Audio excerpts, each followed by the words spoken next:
গণশক্তির video অনুষ্ঠানে স্বাগত প্রত্যেক দর্শককে। আসলে আজকেই তো আর.জি. কর কাণ্ডের সাজা হয়েছে শিয়ালদহ আদালতে, নিম্ন আদালতে, কিন্তু সাজা আজকে ঘোষণা হয়েছে। শনিবার দিন রায় ঘোষণা হয়েছিল, আজকেই সাজা ঘোষণার দিন ছিল, সাজা ঘোষণা হয়েছে আমৃত্যু কারাদণ্ডের সাজা। কিন্তু ঘটনা হচ্ছে যে কেবলমাত্র সঞ্জয় রায়কেই দোষী করা হয়, সেটা হবেও, কারণ সঞ্জয় রায়ের নামে চার্জশিট ফেলা হয়েছিল, ফলে সঞ্জয় রায়ের কেবলমাত্র সাজা ঘোষণা করা হয়েছে। যত ওখানে বিভিন্ন অংশ ছিলেন, বিশেষ করে পরিবারের কেউ এই রায়ে খুশি নন। যারা আন্দোলনরত চিকিৎসক তারাও বলছেন যে এই রায়ে বা গোটা তদন্ত প্রক্রিয়ায়, ঠিক করে বললে গোটা তদন্ত প্রক্রিয়ায় যারা অপরাধের মূল যারা এটা ঘটিয়েছে তাদেরকে হচ্ছে ছাড় দিয়ে দেওয়া হয়েছে। এবং অপরাধ নিয়ে বারবারই তদন্ত প্রক্রিয়া নিয়ে বারবার প্রশ্নের মুখে, সব থেকে বড় প্রশ্নের মুখে সিবিআই, এবং কার্যত কথাটা এখন এরকম হয়েছে যে এই গোটা তদন্তকাণ্ডে এবং এই গোটা প্রক্রিয়ায় রহস্যের কেন্দ্রে সব থেকে রহস্যজনক হচ্ছে সিবিআই এর ভূমিকা। আমার সঙ্গে রয়েছেন গণশক্তির সাংবাদিক সুদীপ্ত বসু। সুদীপ্ত দীর্ঘদিন ধরেই এই গতিবিধি তাকে নজরে রাখছে, সে সংক্রান্ত বহু প্রতিবেদন হাজির করছে। আমরা একটু সুদীপ্তর কাছ থেকে শুনবো মুখ্যত, তা হচ্ছে যে আদালতে যা হয়েছে হয়েছে, কিন্তু তদন্ত প্রক্রিয়া বারবার প্রশ্নের মুখে, এবং সিবিআই তাকে ঘিরে হচ্ছে সব থেকে বেশি রহস্যজনক। সিবিআই কেন বলা হচ্ছে? না, প্রথম কথা হচ্ছে যে গোটা এ রাজ্য শুধু নয়, গোটা দেশে সাম্প্রতিককালে একটা ঘটনা নাড়া দিয়েছে, গোটা দেশের মানুষের মধ্যে প্রতিক্রিয়া তৈরি হয়েছিল। একটা হাসপাতালের ভিতরে 36 ঘন্টা কর্মরত পোস্ট গ্রাজুয়েট ট্রেনিং, তার নিজের কর্মস্থল, মধ্যবিত্ত পরিবার, সেখান থেকে পড়াশোনা করে বড় হওয়া, ডাক্তারির স্বপ্ন দেখা, ওর মায়ের কথায় যে গোল্ড মেডেলে ও অ্যাটেম্প করছিল, একটা চান্স, একটা স্বপ্ন ছিল। একটা মেয়ে 36 ঘন্টা কর্মরত অবস্থায় নিজের কর্মক্ষেত্রে খুন হচ্ছে, তার আগে ধর্ষণ হচ্ছে। ভারতবর্ষে সাম্প্রতিককালের যা ঘটনা পরম্পরা, তার মধ্যে এত বড় নৃশংসতম ঘটনা, স্বাভাবিকভাবে তা একটা সামাজিকভাবে একটা অভিঘাত তৈরি করেছিল মানুষের মধ্যে। সেটা এখনো আছে, মানুষ এখনো রাস্তায় আছে। ঘটনাটা এই আরো একটা কারণে তাৎপর্যপূর্ণ, যেটা শুদ্ধদা প্রশ্ন করার সময় বললেন যে সিবিআই এর ভূমিকাটা রহস্যজনক। স্বাভাবিকভাবেই সিবিআইটা এলো কেন? প্রথম কথা হচ্ছে সিবিআই এলো কেন, তার কারণ আমাদের রাজ্যে দেখা যাচ্ছে যে স্টেট অ্যাডমিনিস্ট্রেশন যে তদন্ত করছিল, পুলিশ যা করছিল, এটা একাধিক ভাবে হয়েছিল। যখন চিটফান্ডের কাণ্ডে হয়েছিল, যখন রেশন কেলেঙ্কারিতে হয়েছিল, একাধিক ঘটনা দেখা যাচ্ছে রাজ্য সরকার বা পুলিশ তাদের স্বাভাবিকভাবে তদন্তের অভিমুখ ধামাচাপা দেওয়াটা লক্ষ্যে নির্ধারিত হয় শাসক দলকে। এবং গোটা ঘটনায় 3 দিনের মাথায় সিবিআই এ তদন্তভার দায়িত্ব পায়। এটা আরো একটা তাৎপর্যপূর্ণ বিষয়। সারদা, নারদা বা রেশন কেলেঙ্কারি যা সমস্ত আছে, যা ঘটেছে এই সময়কালে, বা কয়লা পাচার, গরু, তার ক্ষেত্রে সিবিআই এক্ষেত্রে একটু সুবিধাজনক অবস্থানে ছিল, একটু হলেও 3 দিনের মধ্যে পেয়েছে। আবার এটাও বাস্তবতা যে 3 দিনের মধ্যে অনেক তথ্য প্রমাণ বা তথ্য নথি গায়েব বা লোপাট করা হয়েছিল। এটা কোথায় বলছে? এটা সিবিআই বলছে। এটা কোথায় বলছে? এটা আদালতে বলছে। শুধু শিয়ালদা কোর্টে বলেনি, হাইকোর্টে বলেছে, সুপ্রিম কোর্টে বলেছে। ফলে নিম্ন আদালত থেকে দেশের সর্বোচ্চ আদালতে সিবিআই বলছে যে এইরকম একটা, সিবিআই এর আইনজীবী বলছেন, তুষার মেহতা সলিসিটর জেনারেল বলছেন, সুপ্রিম কোর্টে তখন চন্দ্রচূড়ের বেঞ্চে বলছেন যে এইরকম একটা সংবেদনশীল ঘটনায় 5 মিনিটও গুরুত্বপূর্ণ, সেখানে আমরা প্রায় 3 দিন পর তদন্ত পেয়েছি। ফলে তথ্য প্রমাণ লোপাটের অনেক সম্ভাবনা রয়েছে, এটা সুপ্রিম কোর্টে বলছে। তার ভিত্তিতে এবার যদি আপনি তদন্ত প্রক্রিয়া দেখেন, দেখবেন যে যেটা শুদ্ধরা বললো যে কেন রহস্য, যে সিবিআই নিম্ন আদালতের কথা বারবার বলছে লার্জার কনস্পিরেসি। বলছে সন্দীপ ঘোষ বা টালা থানার ওসি তৎকালীন অভিজিৎ মন্ডল বা আর.জি. করে প্রাক্তন অধ্যক্ষ সন্দীপ ঘোষ, এদের দুজনের যে ফোনের কথোপকথন পাওয়া গেছে, যে কল রেকর্ড পাওয়া গেছিল সেদিনকে সকালবেলা তথ্য ধামাচাপা দিতে, তাতে এটা লার্জার কনস্পিরেসি পার্ট, অর্থাৎ তথ্য ধামাচাপা বা লঘু করে দেওয়ার চেষ্টা চলেছে। এটা সিবিআই বলছে। এবার তাহলে সিবিআই এর ভূমিকাটা কি? আমি বিস্তারিত যাচ্ছি না, শুধু দুটো কথা বলছি যে নির্যাতিতা পড়ুয়ার মা দেখবেন কালকেও বলেছেন, আজকেও বলেছেন, সঞ্জয় রায় ক্রিমিনাল, ও শাস্তি হোক, কিন্তু সঞ্জয় রায় একমাত্র অভিযুক্ত নয়, এটা আমরাও বিশ্বাস করি না, গোটা রাজ্যবাসীও বিশ্বাস করেন না। এক্ষেত্রে আরেকটা গুরুত্বপূর্ণ কথা বলেছেন সন্তানহারা জননী। তিনি বলেছেন যে সিবিআই আমাদের কাছ থেকে সব শুনে গেছে, তারপরে কিভাবে তদন্ত হতে পারে, এ তদন্তটাকে নষ্ট করেছে সিবিআই। নিজের একমাত্র সন্তান হারানোর জননী যখন এই কথা বলছেন, সংবাদ মাধ্যমের সামনে দাঁড়িয়ে, মিডিয়ার সামনে দাঁড়িয়ে কথা বলছেন, তাহলে বুঝতে হবে যে এই তদন্তের ক্ষেত্রে যেখানে সিবিআইয়েরও তাই ভূমিকা রয়েছে। আমি যদি খুব ছোট করে কতগুলি পয়েন্ট জাস্ট বলতে বলতে যাচ্ছি, প্রথম থেকে জাস্ট সেদিনকে সকালবেলা 9:30টার সময় দেহ উদ্ধার হলো। টালা থানার ওসি এলেন 10টা 10-এ, এটা হচ্ছে সুপ্রিম কোর্টে পিটিশন অনুযায়ী। 10টা 10-এ এলো, তারপর তদন্ত প্রক্রিয়া আস্তে আস্তে শুরু হলো। ইন দ্য মিন টাইম ঘটনা ঘটলো যে তার পরবর্তীকালে, আমি ঘটনা ঠিক একটুখানি এতটা ডিটেলে বললে অনেকটা সময় লাগবে বলে কতগুলো পয়েন্ট আকারে যাচ্ছি, যে সেদিনকে যে সকালবেলা 9:30টার সময় সেমিনার রুমে একেবারে শেষ প্রান্তে পোডিয়ামে সেখানে একটা ম্যাট্রেস রয়েছে, সেখানে একটা দেহ উদ্ধার হলো, অর্ধনগ্ন দেহ, তার পাশে জিন্সের প্যান্ট রাখা রয়েছে, তার পাশে জুতো জোড়া পরিচ্ছন্ন করে সুন্দর করে গুছিয়ে রাখা আছে, মাথার উপর হাত রয়েছে, যা দেখে নাকি এক চিকিৎসক পড়ুয়া মনে করেছিলেন উনি ঘুমিয়ে আছেন, এরকম করে দেহটাকে রাখা ছিল। সেই ঘটনা পুলিশ এসে উদ্ধার করলো, টালা থানার ওসি। টালা থানার ওসি যে কোনো ক্ষেত্রে, ক্রাইমের ক্ষেত্রে প্রথমে একটা জিডি করতে হয় পুলিশ।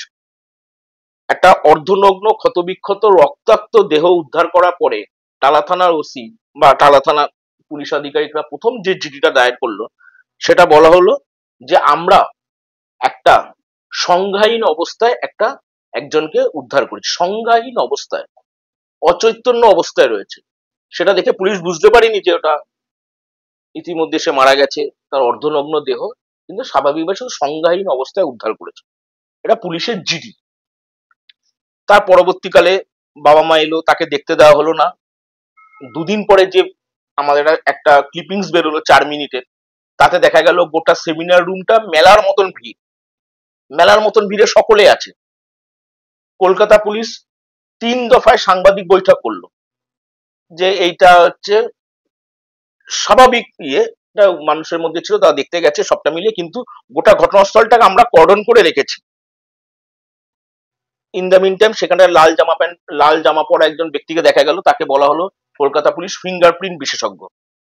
দেখা গেল সে ফিঙ্গারপ্রিন্ট বিশেষজ্ঞ না, সে তৃণমূলপন্থী চিকিৎসক সংগঠনের নেতা এবং এসএসকেএম এর পিজিটি অভিক দে, থ্রেড কালচারের পান্ডা। আমি পয়েন্টগুলি কেন বলছি, এগুলি এই কেসের সাথে গুরুত্বপূর্ণ কিনা কিংবা এই কেসটা কিভাবে দেখা হয়েছে তার আগে থেকে বলছি যে লার্জার কনস্পিরেসি পার্টটা কি ছিল। নিচক একজন সিভিক ভলেন্টিয়ারও দায় কলকাতা পুলিশকে নিতে হবে। কলকাতা পুলিশের ব্যারাকে সে শুয়ে থাকতো, কলকাতা, সে নিজেই বলছেন রাত্রিবেলা কলকাতা পুলিশের ব্যারাকে গেছে এবং পুলিশ ওয়েলফেয়ার কমিটির সদস্য। পুলিশ ওয়েলফেয়ার কমিটির সদস্য হতে গেলে কলকাতা পুলিশের অধীনে একজন সিভিক ভলেন্টিয়ার কি করে কলকাতা পুলিশ ওয়েলফেয়ার কমিটির সদস্য হতে পারে, এ প্রশ্ন তুলতে হবে। কিন্তু একজন নিচক সিভিক ভলেন্টিয়ারকে রক্ষা করতে বা তাকে বাঁচাতে বা তাকে অভিযুক্ত করতে সরকার প্রশাসনের এই বিস্তর কালঘাম ছুটালো কেন, এত বিস্তর কাঠখড় পুরাতে হলো কেন? এই প্রশ্নগুলি স্বাভাবিকভাবেই নির্যাতিতার মায়ের রয়েছে, নির্যাতিতার বাবার রয়েছে, আমাদেরও রয়েছে, রাজ্যের সাধারণ মানুষ, পথে নামা মানুষ, বিচারের আকাঙ্ক্ষায় মিছিল করা মানুষ, তাদেরও আছে। আমি এখানে একটু আটকাচ্ছি, কাঠখড় কি পুড়িয়েছিল মানে প্রশাসন এবং পুলিশ, বিশেষ করে সিবিআই এর ক্ষেত্রে তো পরে আসছি, প্রশাসন পুলিশের 3 দিনের মধ্যে কি প্রচুর কাঠখড় পুড়িয়েছিল, আমরা সবাই দেখেছিলাম, এটা যদি একটু মনে করিয়ে দাও। প্রথম কথা, এখানে প্রথম থেকে গোটা ঘটনাটাকে একটা সন্দেহজনক ভূমিকা। পুলিশ পৌঁছালো 10টা 10-এ, টালা থানার ওসি তার বয়ান রয়েছে, নিম্ন আদালতে সিবিআই তাই জানিয়েছে। পুলিশ পৌঁছালো, সেই বডিকে আমরা সাধারণভাবে যারা ক্রাইম ইনসিডেন্ট নিয়ে অত যারা ঘাটাঘাটি করি না, কিন্তু সাধারণভাবে একটা মানুষ কি মনে করে যে আপনার একটা ঘর রয়েছে, আপনার বাড়িতে কোনো শোয়ার ঘরে একটা ডেড বডি উদ্ধার হলো, তাহলে কি হবে? তাহলে ওই গোটা শোয়ার ঘরটাকে আপনি প্লেস অফ অকুরেন্স করবেন, পিও বলতে হয়, যে ওখান থেকেই আমার প্লেস অফ অকুরেন্স অর্থাৎ ওখানে পাওয়া গেল। এ প্রথম একটা ঘটনা দেখা গেল যেখানে 3 দিন ধরে লালবাজারে বসে সাংবাদিক বৈঠক করতে হলো কলকাতা পুলিশকে, যে পিওর মানে কি আর পিওর মানে কোনটা নয়। যে একটা গোটা ঘর, সেই ঘরটা প্রায় আমি এখন নির্দিষ্টভাবে একটা হিসেব দিয়েছিল ওরা কত ফুটের ঘর। সেইখানে দেখা গেছিল যে গোটা ঘরের যে পোডিয়াম রয়েছে, পোডিয়ামকে কেন্দ্র করে গোটা ঘরে 50 ফুট যদি ঘর হয়, পুলিশ বলল প্রেস কনফারেন্স করে যে আমরা ওই গোটা 40 ফুট কর্ডন করেছি, বাকিটা রেখেছি। মানে একটা শোয়ার ঘরে বডি উদ্ধার হলে শুধু কি খাটটাই প্লেস অফ অকুরেন্স হবে না, গোটা ঘরটায়, যেখানে গোটা ঘরে ঢোকার মাত্র একটা মাত্র দরজা খোলা থাকে, বাকিগুলি বন্ধ থাকে। অর্থাৎ ওই একটা ঘরে যেখান থেকে এত মানুষ মেলার মতন ভিড় করলেন, তাহলে এমনিতেই ফুটপ্রিন্ট নষ্ট হবে, সেখানে ঢোকা গেল। সন্দেহজনক ভাবে আরো দেখা গেল যে গোটা ঘটনা ঘটলো সকাল 9:30টায়, দেহ উদ্ধার হলো, বাবা মার এফআইআর গ্রহণ করা হলো রাত 11:45, যেটা সুপ্রিম কোর্টে বলেছিল। এটা কি করে হতে পারে?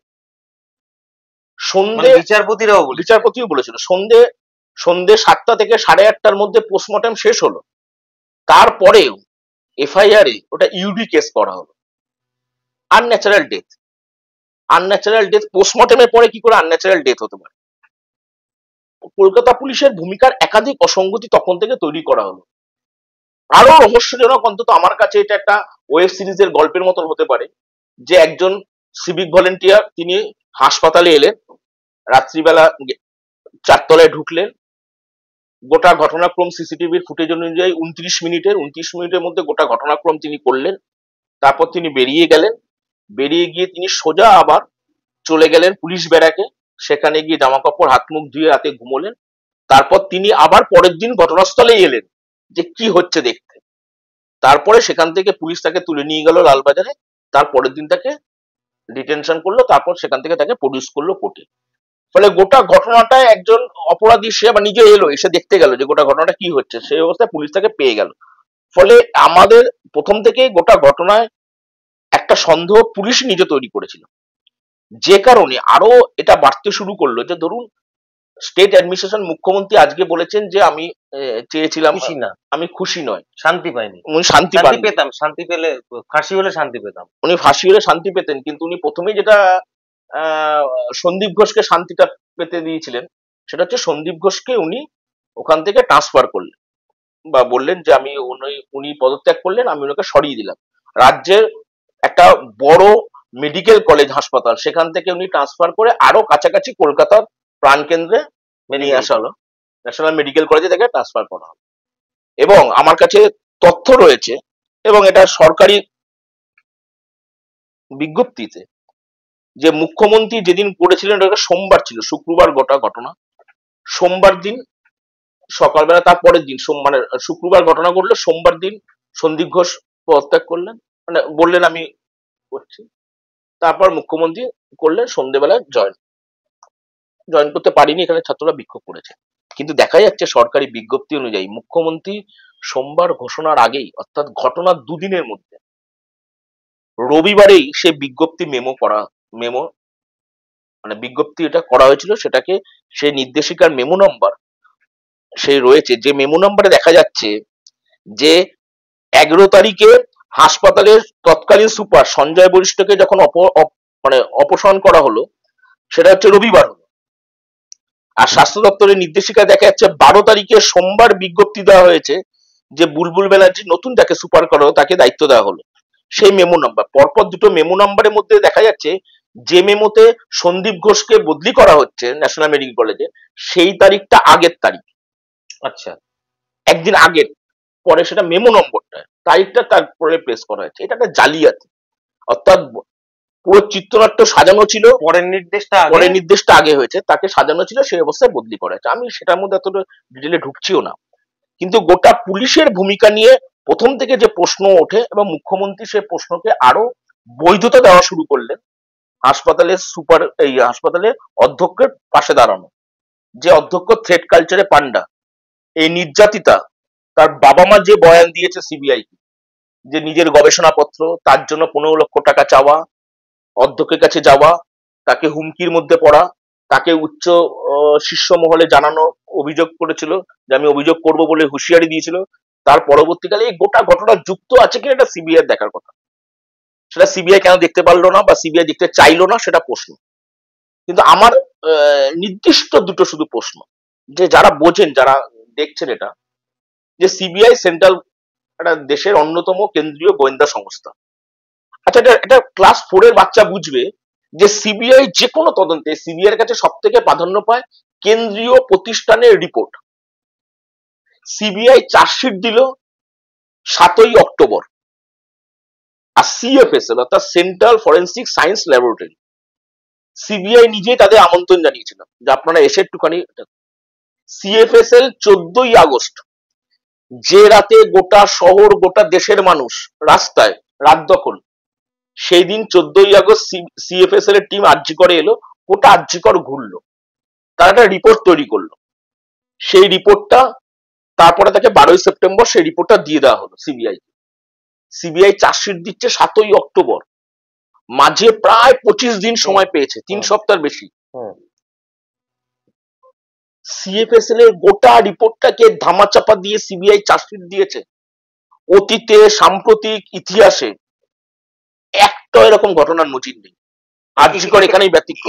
এখানেই একটা বড় প্রশ্ন, সেটা হচ্ছে যে সিবিআই এর পক্ষে আইনজীবী সুপ্রিম কোর্টে কথাটা বলেছিলেন যে crime scene has been altered, যখন হচ্ছে যে তখন মুখ বন্ধ খামে আমরা দেখতাম যে মুখ বন্ধ খামে রিপোর্ট জমা পড়ছে, কিন্তু শুনানির সময় মূল কথাগুলো বলা হতো, এবং তাতে যে কথা বলে crime scene has been altered, মানে একজনকে হত্যা করা হয়েছে অন্য জায়গায়, সোজা কথাটা মানে হয় অন্য জায়গায় নিয়ে আসা হয়েছে এখানে। সেই সিবিআই এত বড় একটা কাণ্ড কোনো একটি দেহ এবং ওরকম একটা জনবহুল হাসপাতালের মধ্যে সরানো হচ্ছে, এটা কোনো একজনের পক্ষে সম্ভব? এটা সিবিআই এর কেউ মনে করে? তাহলে সেই কথাই আদালতে বলছে। আমি শুধু এটুকুই বলতে পারি যে সিবিআই 4 তলার সেমিনার রুম নাকি 8 তলার কোনো স্পেশাল ওটি, সেটা সিবিআই অফিসাররাও জানে। আমি দায়িত্ব নিয়ে বলছি, সিবিআই অফিসাররা জানে অর্থর ওটি সন্দীপ ঘোষ সেখানে মাঝে মাঝে অস্ত্রোপচার করতেন। 8 তলার স্পেশাল ওটি নাকি 4 তলার সেমিনার রুম, এর ধোঁয়াশাটা সিবিআই এর কাছে স্পষ্ট। সিবিআই কেন সেটা স্পষ্ট চার্জশিটে বলতে পারছে না, এখানেই উঠে আসছে আসলে সিবিআই নিজে পার্ট অফ দা এই লার্জার কনস্পিরেসি। এখানে তার কারণ সিএফএসএল এর যেটা বলা হচ্ছে, সুপ্রিম কোর্টে বলা হলো যে crime scene has been altered, অর্থাৎ যেখানে দেহ উদ্ধার হয়েছে সেটাই ক্রাইম সিন বলে মনে করা হচ্ছে না।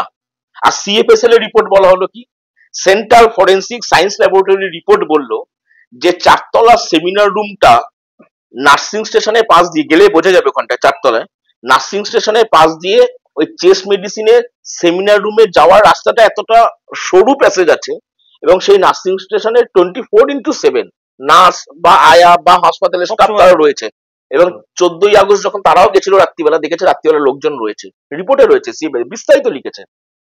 তা ওইটা সমস্তটা এড়িয়ে ওখানে ওই প্যাসেজ দিয়ে একজন ব্যক্তির পক্ষে যাওয়া সবার অগোচরে, এবং এরকম একটা ঘৃণ্য অপরাধ সংগঠিত করে সে বেরিয়ে আসলো, এটা সম্ভব নয়। সিএফএসএল লিখছে, শুধু এখানে থামছে না, সিএফএসএল আরো একটা গুরুত্বপূর্ণ পয়েন্ট বলছে। সিএফএসএল বলছে যে 4 তলার সেমিনার রুমে আমরা যা খতিয়ে দেখেছি, সেখানে সেই সেমিনার রুমে এমন কোনো ধস্তাধস্তির কোনো নমুনা বা চিহ্ন আমরা পাইনি। ধস্তাধস্তি মানে কি, যে একটা ধর্ষণের ঘটনা ঘটলে স্থায়ীভাবেই প্রতিরোধের চেষ্টা হয়, মেয়েটিও প্রতিরোধ করেছিল, যে কারণে সঞ্জয় রায়ের পিঠে কতগুলি আঁচড়ের দাগ দেখা গেছিল, সেই দাগগুলির সাথে মিলিয়ে দেখা গেছে যে ওটা ওই প্রতিরোধেরই ক্ষত চিহ্ন, ফলে ধস্তাধস্তি হয়েছিল, এটা বাস্তব। তাই যদি ধস্তাধস্তি হয়, 4 তলার সেমিনার রুমে ধস্তাধস্তির কোনো ঘটনাই ঘটেনি বলে সিএফএসএল এর রিপোর্ট বলছে। আরো ইন্টারেস্টিং, সিএফএসএল রিপোর্ট বলছে যে নির্যাতিতা ওখানে প্রতিরোধ করেছিল, কিন্তু ধস্তাধস্তির ঘটনা যদি 4 তলার সেমিনার রুমে না ঘটে, তাহলে ঘটনাটা কোথায় ঘটলো? এক্স্যাক্টলি। তারপরের লাইনে সিএফএসএল বলছে, কনক্লুড করছে রিপোর্টটা, যে ম্যাট্রেসের মধ্যে মেয়েটির দেহ শায়িত ছিল, মাথার এখানে এবং পিছনে কোমরের নিচের জায়গায় ওখানটায় কিছু স্পট আমরা পেয়েছি ব্লাড। তাতে বোঝা যাচ্ছে ইঙ্গিত যে তাহলে দেহটা হয়তো ওখানটা এসে রাখা হয়েছে, না হলে তার এলোমেলো যে শুধুমাত্র ওইটুকু ওই দুটো স্পটে কোনো দাগ থাকতো না, ওটা শোয়ানো হয়েছে অন্য জায়গা থেকে এসে। ঠিক এইখানে সিএফএস এর রিপোর্টের উল্টো দিকে আসুন।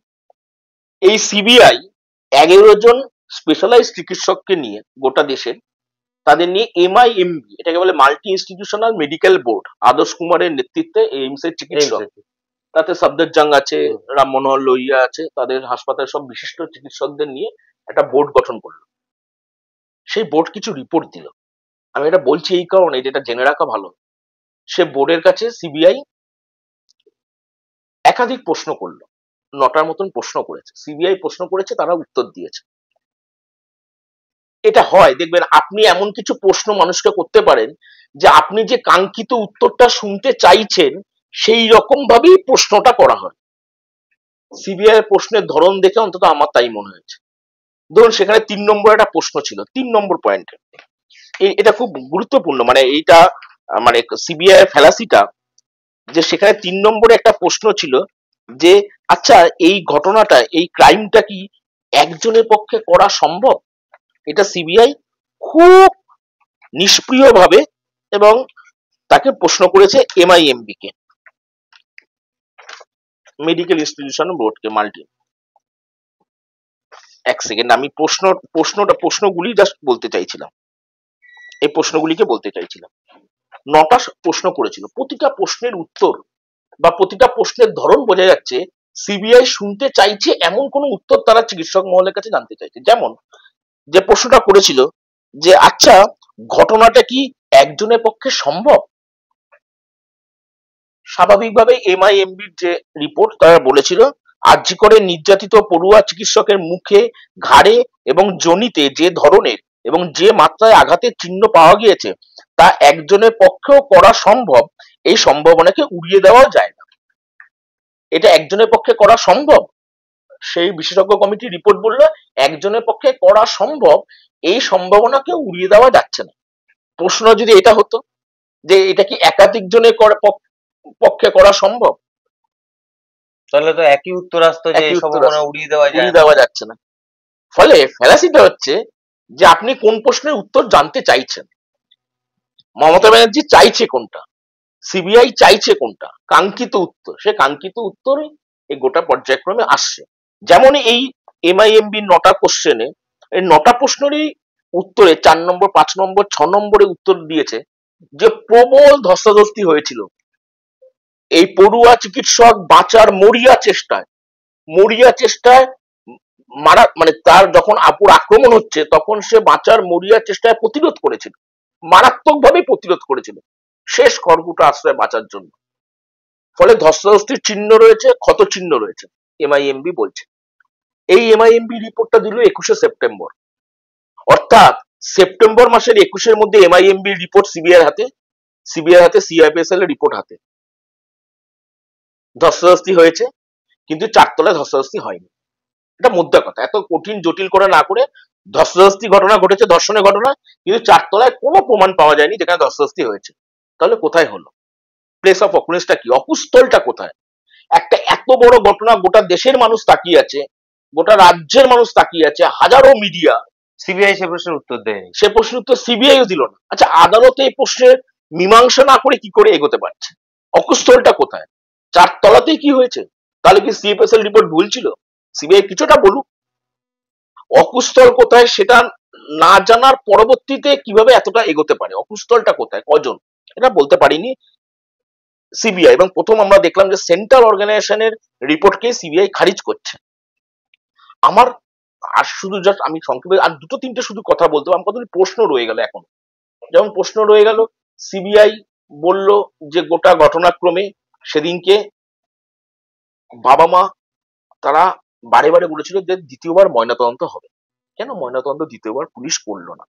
কেন তড়িঘড়ি পানিয়াটি শ্মশানে তৃণমূল নেতা সই করে তার বাবা মার কাছ থেকে কার্যত গায়ের জোরে বা হুমকি দিয়ে জোর করে সে দেহ নিয়ে গেল শ্মশানে, লাইট অফ করে দেওয়া হলো শ্মশানে, বাকি যে দেহগুলি ছিল সেই দেহগুলিকে সৎকার প্রক্রিয়া বন্ধ করে দেওয়া হলো, তড়িঘড়ি গোটা শ্মশান পুলিশ তৃণমূল কর্মী বিধায়কের উপস্থিতিতে, বিধায়ক পুত্রের উপস্থিতিতে তারা তড়িঘড়ি করতে গেল কেন? এ প্রশ্নের উত্তর তো দিতে হবে, পুলিশকে দিতে হবে।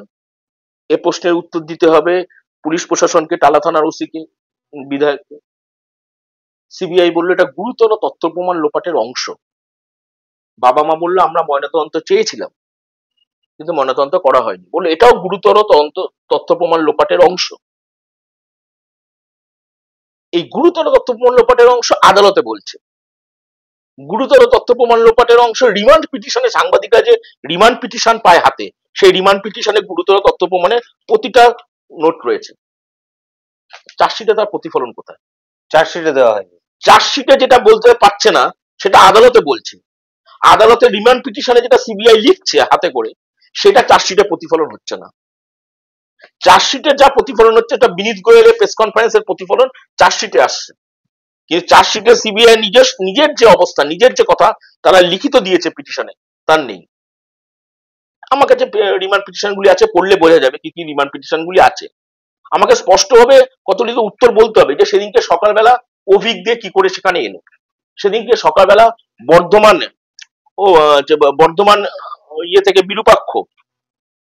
বিরূপাক্ষ বিশ্বাস বর্ধমান মেডিকেল কলেজে প্যাথোলজি বিভাগে সিনিয়র রেসিডেন্ট কিভাবে এলো? আচ্ছা, সেদিনকে সকালবেলা সৌরভ পাল আরজি করে মেডিকেল কলেজেরই রেডিওথেরাপি বিভাগের সিনিয়র রেসিডেন্ট, তৃণমূলের ছাত্র পরিষদের রাজ্য কমিটির সদস্য, কেন ছিল? আচ্ছা, আশিস পান্ডে যাকে দুর্নীতি মামলায় গ্রেপ্তার করলো, সে তৃণমূলের ছাত্র পরিষদের ইউনিট সভাপতি, সে কেন ছিল? এবং তারপর সে তার একজন ঘনিষ্ঠতম বন্ধু, তার জন্য সেদিনকে সকালবেলায় সল্টলেকে একটা গেস্ট হাউস কেন বুক করেছিল, এবং সে তৃণমূলের ছাত্র পরিষদের ইউনিট সভাপতি হাসপাতালে, সেই হাসপাতালে তার একটা সহপাঠী বা পড়ুয়ার দেহ উদ্ধার হয়েছে। অথচ সেই আশিস পান্ডে সেদিনকে সকালবেলায় সকাল 10টার সময় সল্টলেকে একটা গেস্ট হাউস বুক করলো তারই একজন ঘনিষ্ঠের জন্য, এবং তারপর সেখানে সে চলে গেল কেন? এটা কোনো বানানো কথা নয়, কোনো গল্প কথা তো নয়। তার কারণ সেই গেস্ট হাউসের মালিককেও সিবিআই জেরা করেছে। কেন চলে গেছিল? তার সঙ্গে কাকে ওখানে নিয়ে গেছিল? এই প্রশ্নের উত্তরগুলি কে দেবে? সিবিআই তো জেরা করছে, তার জেরা পরবর্তী উত্তরগুলি কে দেবে? ধরুন তাপস চক্রবর্তীকে, মালদা মেডিকেল কলেজের চিকিৎসক, সে হঠাৎ করে সেদিনকে সকালবেলা মালদা থেকে সকাল 10টা 10:30টার মধ্যে তারা পৌঁছলে কি করে হাসপাতালে? ধরুন ডক্টর দেবাশিস সোম আরজি করে ফরেন্সিক সিনিয়র রেসিডেন্ট ফরেন্সিকের, একাধিকবার তাকে জেরা হয়েছে, তার বাড়িতেও তল্লাশি হয়েছে, দুর্নীতি মামলাতেও তাকে হয়েছে। আচ্ছা, ধরুন সুশান্ত রায়কে, মেডিকেল কাউন্সিলের ভাইস চেয়ারম্যান, তিনি কি করে চলে এলেন সকালবেলা? আমাদের কাছে প্রশ্ন হচ্ছে বর্ধমান থেকে, এসএসকেএম থেকে, মালদা থেকে সকলে কিভাবে 9 তারিখ সকালবেলায় সবাই 4 তলায় আরজি করে চেস্ট রুমে, সেমিনার রুমে চলে গেল চেস্ট মেডিসিন? কেন? 4 তলা সেমিনার রুমে কি ছিল যা আগে থেকে সকলে চলে এলো? বা তারা কি কলকাতা কোনো জায়গায় অপেক্ষা করছিল? হঠাৎ করে এলো কেন সকালবেলা? এই কতগুলি প্রশ্ন তো উত্তর দিতে হবে। ধরুন আমি এই প্রশ্নগুলি উত্তর পুলিশ প্রশাসন দেয়নি, তাহলে কে দেবে? সিবিআই। সিবিআই তথ্য প্রমাণ বা তদন্ত প্রমাণ লোপাটে ন্যাক্কারতম ভূমিকা সিবিআই পালন করলো। সিবিআই কোর্টে গেল 14ই সেপ্টেম্বর এই ধর্ষণ এবং খুনের মামলায় সন্দীপ ঘোষ এবং অভিজিৎ চৌধুরীকে অভিজিৎ মন্ডলকে অ্যারেস্ট করা হলো। সিবিআই পরদিন আদালতে বলল অভিজিৎ মন্ডলকে ধর্ষণ ও খুনের ঘটনা সরাসরি আমরা গ্রেপ্তার করিনি, তথ্য প্রমাণ লোপাটে গ্রেপ্তার করেছি, সন্দীপ ঘোষকে গ্রেপ্তার করেছে এই কারণ। তারপর 90 দিন পেরিয়ে গেল, চার্জশিট পর্যন্ত দিতে পারলো না। নির্বিকার ভাবে সিবি তদন্তকারী আধিকারিক তিনি আদালতে হাজির হয়ে বললেন আমরা চার্জশিট দিতে পারলাম না। 90 দিন পর স্বাভাবিকভাবেই জামিন পেল।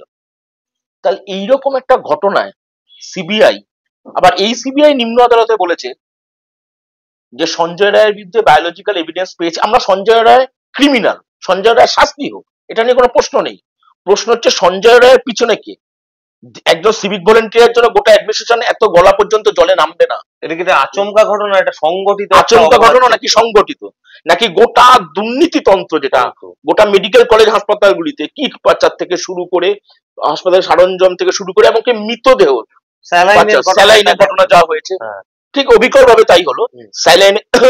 স্যালাইন কাণ্ডে যা হলো, ইসলামপুরের যে সংস্থাটা রয়েছে পশ্চিমবঙ্গ ফার্মাসিউটিক্যালস, সেটা আসলে একটা ফারিস্তা বাণিজ্য লিমিটেডের একটা কোম্পানি, তার অফিস, সেই ফারিস্তা বাণিজ্য লিমিটেড কারা, এই কেঁচো খুঁড়তে কে উঠে বেরোবে, তাদের স্যালাইন কিভাবে, এবং এখানেও একই ঘটনা ঘটলো। রাজ্য প্রশাসন বলে দিল আমরা স্যালাইন কাণ্ডের সময় ঘটনা ঘটার পর বললো নবান্নে বসে বলা হলো যে আমরা নির্দেশ দিয়ে দিয়েছিলাম 7 তারিখেই, 7ই জানুয়ারি, যে এটা কেউ ব্যবহার করবেন না। তার 10 ঘন্টার মধ্যে পূর্ব মেদিনীপুরের এক্স্যাক্টলি। স্বাস্থ্য অধিকর্তা তিনি যে বললেন যে আমাদের কাছে নির্দেশ এসেছিল যে এইটা উৎপাদন বন্ধ হয়েছে, এই স্যালাইন যে হাসপাতালে ব্যবহার করা যাবে না এরকম কোনো নির্দেশ দেয়নি। এখন বলি করা হচ্ছে ডাক্তারদের, যেহেতু ডাক্তাররা পথে আছে, জুনিয়র ডাক্তাররা। ফলে গোটা অ্যাডমিনিস্ট্রেশনের এই ভিন্ডিকটিভ অ্যাটিটিউড, এটা কি শুধুমাত্র সঞ্জয় রায়কে আড়াল করতে, নাকি গোটা একটা দুর্নীতিতন্ত্রকে আড়াল করতে, এবং গোটাই আড়ালের প্রচেষ্টায় সিবিআই কোথাও ব্যবহার হয়ে গেল, কিংবা সিবিআই নিজে ব্যবহার হলো, যেটা স্বাভাবিকভাবে রাজনৈতিক দলগুলি অভিযোগ করছে এটা সেটিং এর অভিযোগ। এই দুর্নীতিতন্ত্রের মধ্যে কি তার মানে তাহলে পরে হচ্ছে যে সরকারে আসীন, রাজ্যের সরকারে আসীন তৃণমূল কংগ্রেসের উপরতলার হাত রয়েছে, নাহলে উপরতলা থেকে এত তৎপরতা কেন? এইটা কি একটা বড় ব্যাপার হয়ে যাচ্ছে না এই দুর্নীতিতন্ত্রের মধ্যে, যেটা স্যালাইন নিয়েও এই কথাটা এসছে, বিভিন্ন সময় আসছে, এটা কি একটা গুরুত্বপূর্ণ বিষয় হয়ে যাচ্ছে? একেবারে, তার কারণ হচ্ছে যে এইটার ক্ষেত্রেই এটা বলা হয়, আমরা লিখেছিলাম যে মেঘনাথ আড়াল থেকে কাজ করতে দেখা যায় না, এখানেও আছে স্বাস্থ্যক্ষেত্রে। মুখ্যমন্ত্রী ঘনিষ্ঠ তিনি, গোটা উত্তরবঙ্গ লবি কিভাবে চলে, গোটা উত্তরবঙ্গের লবির কিভাবে গোটা হাসপাতালগুলিতে, Bardhaman medical college, SSKM, NRS, diamond Harbour, তারা নিজস্ব রিপোর্ট করেছিল, নিজস্ব রিপোর্ট তৈরি করেছে, তাদের মধ্যে ইন্টারনাল এনকোয়ারি হয়েছে, সেই রিপোর্ট সাংবাদিকদের কাছে আছে, সরকার সেটা কি বলছে জানি না, সেই রিপোর্টে ভয়াবহতম চিত্র এসেছে যে থ্রেড কালচারের শিকড়টা কোথায়। এ তো শুধুমাত্র একটা আর্যিকরে ঘটনা নয়, এই পরীক্ষায় অকৃতকার্যদের পাশ করিয়ে দেওয়ার চক্রান্ত, এ কাদের সোসাইটিকে বানাচ্ছে ডাক্তারদের নাম করে, এটা সোসাইটি, এটা রোগ। এই দুর্নীতিটা শুধুমাত্র কতগুলি, ধরুন কয়লা বালি পাচার, গরু পাচারের তদন্তে কি হয়, সমাজের মধ্যে অভিঘাত কোথায়, গরু পাচার হচ্ছে, কয়লা পাচার হচ্ছে, টাকা পয়সা কামাচ্ছে, তৃণমূলের নেতারা ফুলে ফেপে বড় হচ্ছে, এইটা সামাজিক একটা ক্রাইম। ছিনিমিনি খেলা হচ্ছে গোটা স্বাস্থ্য ব্যবস্থা নিয়ে। সেই রিপোর্ট গুলির, ডায়মন্ড হারবারের হাসপাতালের রিপোর্ট, এনআরএস এর রিপোর্ট, পিজির রিপোর্ট, সব রয়েছে রিপোর্ট গুলি, তারা কি কি ফ্যাক্ট ফাইন্ডিং এ পেয়েছে, ভয়াবহ।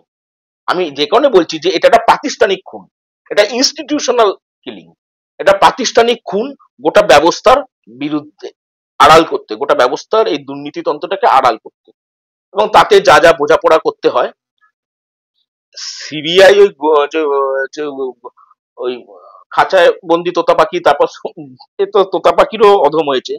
কিন্তু আমার কতগুলি প্রশ্ন এখনো সিবিআই এর কাছে, সিবিআই যে তদন্তে রাখলো না, সেটা হচ্ছে যে সেদিনকে যেটা গুরুত্বপূর্ণ ভাবে আমার নিজের কতগুলি প্রশ্ন, সেটা হচ্ছে যে গোটা ঘটনায় সেদিনকে সিসিটিভি ফুটেজ, আরো মজার কথা, হাসপাতালে সুপ্রিম কোর্ট বলল যে আপনারা কি, রাজ্যকে বলেছিল আপনারা কি সব সিসিটিভি ফুটেজ গুলি দিয়েছেন সিবিআই কে, সিবিআই সলিসিটর জেনারেল বলল আমাদের দিয়েছে, কিন্তু 27 মিনিটের মাত্র ফুটেজ দিয়েছে। 27 মিনিটের কেন, এত ঘন্টার ফুটেজ, 27 মিনিটের ফুটেজ দিয়েছে, তাও 4টে ভাগে, অর্থাৎ ক্লিপিংস গুলি জুড়ে জুড়ে দিয়েছে, কমপ্লিট ফুটেজ একসাথে না, একসঙ্গে না, বিকৃত ফুটেজ জমা দিয়েছিল। আচ্ছা, সেই ফুটেজের পরবর্তীকালে যে ফুটেজ হাতে এলো সিবিআই, তাতে দেখা গেল 4তলা সেমিনার রুমে সেদিন রাত 11টার পর থেকে ভোর 4টে পর্যন্ত 68 জনকে দেখা গেছে, 68, এই 68 জনকে দেখা গেছে। আচ্ছা, যদি 68 জনকে দেখা যায়, তাহলে এই 68 জনকে কি জেরা করা হলো, বা তাদের কি স্যাম্পেল সংগ্রহ করা হলো, ডিএনএ টেস্ট করা হলো, কোনো না কোনো ভাবে 68 জনকে প্লেস অফ ইয়েতে দেখা গেছে তো ক্রাইমে, তাদের কোনো কিছু করা হলো না। কিংবা সিবিআই এর এখন গত প্রায় 52 দিন হয়ে গেছে এই গোটা আরজি করের ধর্ষণ এবং খুনের মামলায় একজনকেও জেরা করেনি, একজনকেও কোনো তল্লাশি বা সমন পাঠানোর ঘটনা ঘটেনি। এবং আরো তাৎপর্যপূর্ণ ভাবে দেখবেন, নির্যাতিতার মা বলছেন, বারে বারে আদালতে দাঁড়িয়ে বলেছেন, আমাদের সাংবাদিকদের সামনেই বললেন যে সিবিআই যে তালিকা দিয়েছিল 54 জনের সাক্ষ্য গ্রহণ করা হবে, বাবারও ছিল, সিবিআই এর কাছে বারে বারে নির্যাতিতার মা বলেছেন আমি সাক্ষ্য দিতে চাই। সিবিআই নির্যাতিতার মায়ের সাক্ষ্য নিল না কেন? খুবই গুরুতর ব্যাপার বটে। সাক্ষ্য নিল না কেন? আচ্ছা, বাবা মায়ের অভিযোগ ছিল যখন নিম্ন আদালতে বিচার পর্ব চলছে, তো সাক্ষ্য গ্রহণ চলছে, সে সময় তারা নিজেরা হাজির থাকবে, শুনবে। আদালতে কোনো নিষেধাজ্ঞা ছিল না। সিবিআই কেন তাদের বলল যে আপনারা তো শুনতে পারবেন না, নিজের মেয়ের উপর অত্যাচারের ঘটনা তারা বিবরণ শুনতে হবে? বলেন আমরা শুনতে রাজি আছি, আমরা তো শুনতে চাই, এই ন্যায় বিচারের লড়াই আমরা রয়েছে সামনে, আমরা শুনবো। বলেন আপনাদের থাকতে হবে না। ফলে গোটা সাক্ষ্য গ্রহণ পর্বে বাবা মা হাজির থাকতে পারেনি এবং মায়ের সাক্ষ্য গ্রহণ করা হলো না। এই ব্যাখ্যাগুলি তো দিতে হবে, এই ব্যাখ্যাগুলি সিবিআই কে দিতে হবে।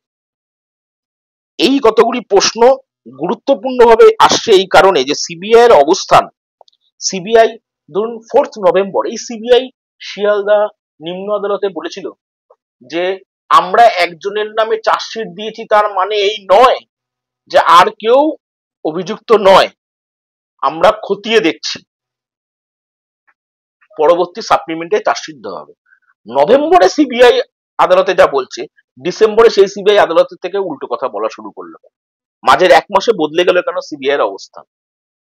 এইটা শুধুমাত্র আরজি করের ঘটনায় আমার কাছে মনে হওয়া যে একই সঙ্গে দুটো, একটা ঘটনা সামাজিক অভিজ্ঞতা, একটা নাগরিক সমাজ তারা রাস্তায় নেমেছে, বিভিন্ন ফর্মে আন্দোলন হয়েছে, মিছিল হয়েছে, মিটিং হয়েছে, নতুন নতুন স্লোগানের জন্ম হয়েছে, নতুন নতুন প্রতিবাদের ধরন দেখা গেছে, এটা একটা মানুষ। এবং আমি মনে করি এই আন্দোলনে গুরুত্বপূর্ণ রাস্তার লড়াইয়ে চাপ ছিল বলেই আজকে এতটা পর্যন্ত আসতে পেরেছে, রাস্তার লড়াইয়ে গুরুত্বটা ছিল বলে।